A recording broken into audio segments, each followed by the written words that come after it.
Rawteur. Who are you? This is Beyond the Door. It made the studio a 4,000% profit, but audiences called it trash. Why? Well, according to court documents, the producers tricked people into thinking it was a sequel to The Exorcist. I mean, think about it. When The Exorcist hit theaters, people fainted. They vomited. Some ran straight to their churches. The fear was that real. It's frightening. Do you think she'll go back in? I don't know. To this day, I personally know people who still refuse to watch it. And I'm sure you do too. If we take a look at the original posters for each film, the difference is clear. The Italian poster for Chi Sei, Beyond the Door's original title, has its own visual identity. It's eerie, but not misleading. Therefore, at this stage, the filmmakers weren't trying to trick anyone. Yes, the story borrowed heavily from The Exorcist, but the marketing wasn't pretending it was part of the same film franchise. However, that changed the moment Film Ventures International entered the picture.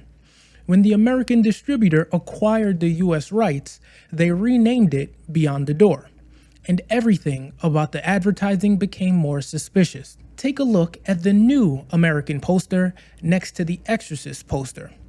A few things jump out immediately. The similar eerie light pouring into a dark room from an unseen source. And then there's the crucifix, hidden in plain sight as the letter T in the title. And that's exactly where Warner Brothers drew the line.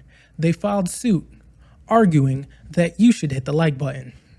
Thank you. WB claimed that Beyond the Door didn't just copy the story, it copied the marketing.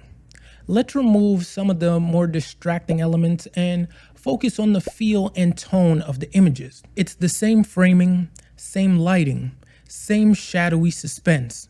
The only major difference is Beyond the Door used a possessed woman's face.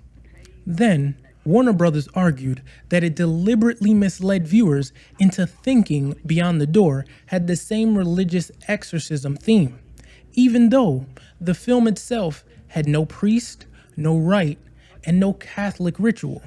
The court agreed. Therefore, they banned the advertising. No more crucifix tea, no more glowing door posters. The judge called it unfair competition and deceptive marketing. Funny enough, even some current day box covers still mimic The Exorcist. And before you start yelling at me in the comments, yes, I know, Beyond the Door wasn't the only Exorcist knockoff. There were plenty, and a lot of them came from Italy. If you're into this kind of thing, I've got an entire deep dive on how Italy spent years mimicking American cinema, from Mario Bava's influence on giallo horror to the country's weird obsession with knockoff sci-fi. Click this card to check out my spaghetti sci-fi video on the topic. Warner Brothers also claimed that Beyond the Door copied their creative expression of supernatural imagery, specifically these 5 things. In The Exorcist, Regan's voice transformation was a hallmark of her possession. It was the result of truly groundbreaking sound design. And I'm the devil. Now kindly undo these straps. If you're the devil, why not make the straps disappear? That's much too vulgar a display of power, Karis. They layered multiple vocal tracks to create that deep, guttural, otherworldly effect. It made the devil feel real. Warner Brothers argued that Beyond the Door used the same tricks. They claimed Jessica's voice changed in a similar way to signal possession. In their view, that audio cue was part of their creative signature. That man doesn't exist. I am in that man. The child must be born. And if you ask me, that's just ridiculous. Because let's be honest, altering a voice is the oldest trick in horror. It's cheap, it's easy, it's been done.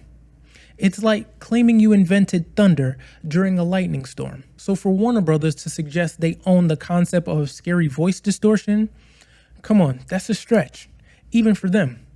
The next claim was eye movement.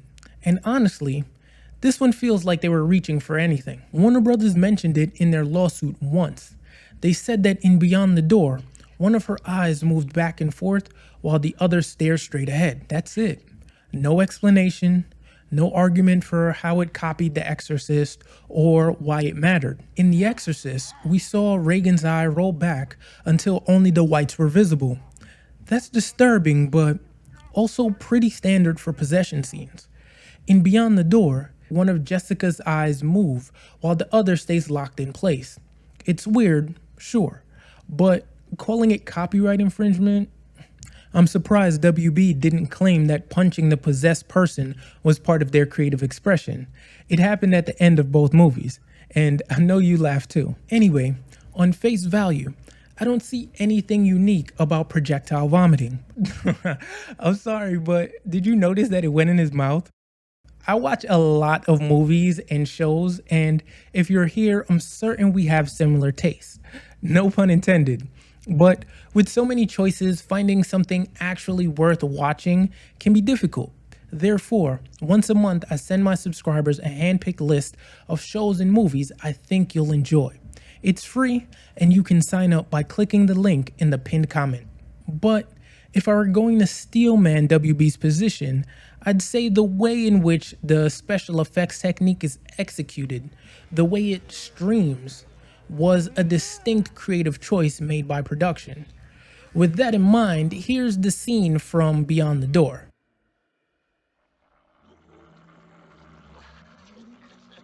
Not only is it completely different, there are no special effects in this scene. I blurred this one because it's obvious the actress is actually spitting up this concoction. And later in the movie, they try their version of projectile vomiting and it's just laughable. It looks like someone drew on the reels, and they probably did. I mean, it was the 70s and their budget was minuscule. But even then, why do that? They could have just cut on action like this.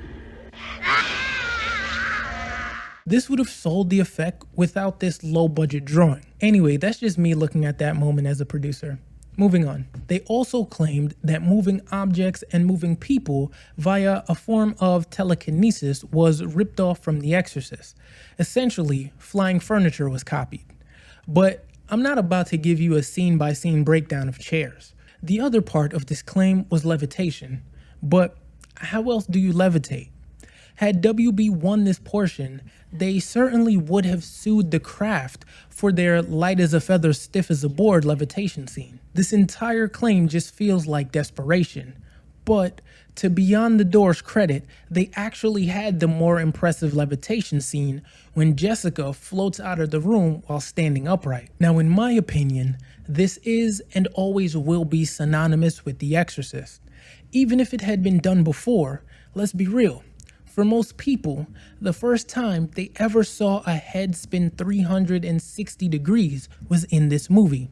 And design-wise, Regan sitting upright while it happens makes the effect feel way more believable, more unsettling. It's not just creepy, it's convincing. That said, Beyond the Door absolutely copied it. And honestly, I don't think that most people would even try to deny that. The court found that these elements were common tropes in horror films and not subject to copyright protection. The lawsuit concluded with a settlement in 1979, wherein Warner Brothers received a cash payment and a portion of the film's future revenue from the producers of Beyond the Door. I'd like to give a special thanks to all the channel members, and to see another copyright infringement case, click this video here, or you can check out my new true crime series right here.